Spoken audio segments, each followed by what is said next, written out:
সারা দেশব্যাপী প্রখর রোদ ও তীব্র গরমে অতিষ্ঠ হয়ে উঠেছে জনজীবন। পাশাপাশি টাঙ্গাইলের মধুপুর উপজেলাতেও তীব্র তাপদাহের কারণে জনজীবনে অস্বস্তি দেখা দিয়েছে। হাসপাতাল ও প্রাইভেট ক্লিনিকগুলোতে বাড়ছে জ্বর, সর্দি, কাশিজনিত রোগীর সংখ্যা। মধুপুর প্রতিনিধি বাবুল রানার প্রতিবেদনে দেখুন বিস্তারিত।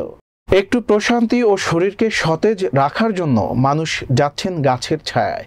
শুধু দিনের বেলাতেই নয়, রাতের গরমে মানুষ ঘুমাতে পারছে না, কারণ প্রচুর লোডশেডিং আর বৈদ্যুতিক পাখারও হার মানছে এই তীব্র গরমের কাছে। এই অতিরিক্ত গরমে মধুপুরের জনজীবন যেন গৃহবন্দী হয়ে পড়েছে। ফলে দেখা দিচ্ছে জ্বর, সর্দি, কাশির প্রাদুর্ভাব। মধুপুর স্বাস্থ্য কমপ্লেক্সে গিয়ে দেখা যায় শিশুসহ বয়স্ক রোগীদের উপচে পড়া ভিড়।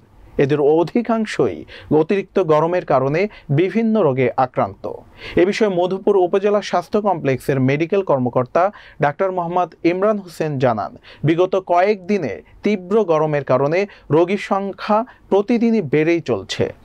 হাসপাতালে জনবল কম থাকার পরেও আমরা দিনরাত রোগীদের সেবা দিয়ে যাচ্ছি। তীব্র গরমে ঘরের বাইরে গেলে ছাতা বা ক্যাপ ব্যবহার করার পরামর্শ দেন এবং খাবার, স্যালাইন, ডাবের পানি সহ প্রচুর তরল খাবার গ্রহণের পরামর্শ দেন। এ অবস্থায় আবারও মঙ্গলবার থেকে দেশব্যাপী 3 দিনের সতর্কতামূলক হিট অ্যালার্ট জারি করেছে আবহাওয়া অফিস।